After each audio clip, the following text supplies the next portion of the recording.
mga kaboks, para po sa inyong kaalaman, ngayon po ay araw ng linggo, March 24, 2024 at kasalukuyan po kayong pinapanood po ninyo ang mga pasaherong papunta ng San Agustin at Romblon only.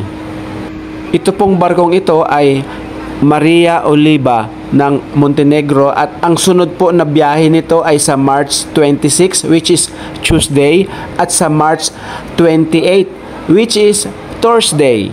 Maria Oliva po yan, ang manggagaling dito sa Lucena papunta po ng San Agustin at Romblon. Yan po ang schedule niya ngayong Holy Week. At sa Friday po ay wala pong biyahe ang Montenegro. Sa Friday, wala pong biyahe ang Montenegro.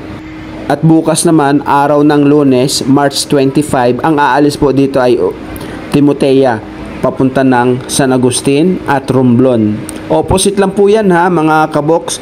Bukas naman po, ang manggagaling naman sa Romblon, papunta ng Lucena ay Maria Oliva.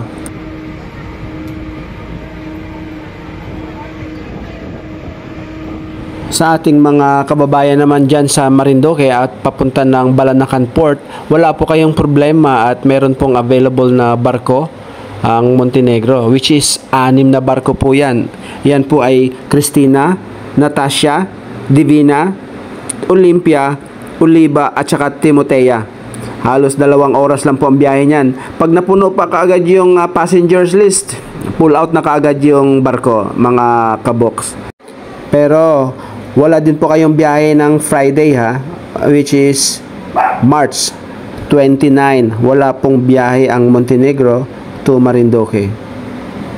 Kapag may mga katanungan po kayo mga kaboks, mag-message lang po kayo dito at re-replyan ko po kayo. Panoorin nyo po itong schedule naman ng Star Horse.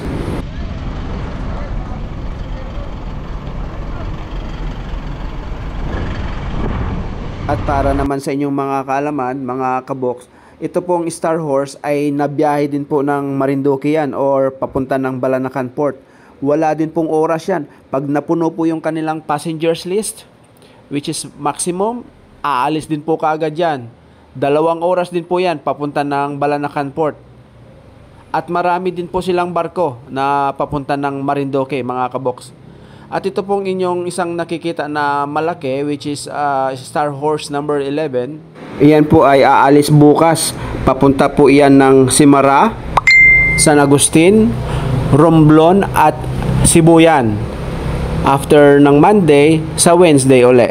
At yung umalis naman kanina, ngayon ay araw ng linggo, March 24, 2024. Ang umalis po kanina ay Star Horse number 10. Papunta po yan ng Banton. Kanina, pumunta po ng Banton yan. And then San Agustin, Romblon at Sibuyan.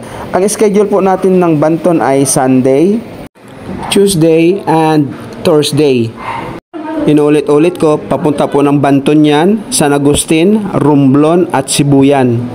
Star Horse number 10. Yun naman pong babiyahe ng papuntang Masbate. Ang schedule po ninyo ay Monday, Wednesday and Friday. Dito po galing yan sa Lucena, papunta po ng Masbate. Star Horse number 12. Kaya lang mga kaboks, ito po mapa Montenegro or mapa Star Horse, wala pong biyahe sa Biyernes Santo or Holy Friday. Wala pong biyahe, mapagaling kayo ng Masbate, galing kayo ng Marinduque or galing kayo ng Romblon or galing kayo ng Lucena, ay wala pong biyahe ang Biyernes or Holy Friday. Ayan mga kaboks, kung sakali meron kayong katanungan, mag-message lang po kayo dyan at re-replyan ko po kayo. Pero bago ang lahat, huwag niyo pong kalimutang mag-like, i-share nyo na rin po at lalong-lalo na pag-subscribe. Gawa po sa aking mga informative content ang aking pong ibinabahagi po sa inyo. Iyan po para po sa inyong kaalaman.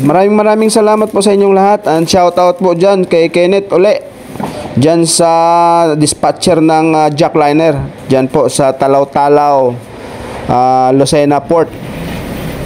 Shout out po sa iyo Kenneth at shout out po din sa ating mga masugid na taga-subaybay dyan sa buong Quezon.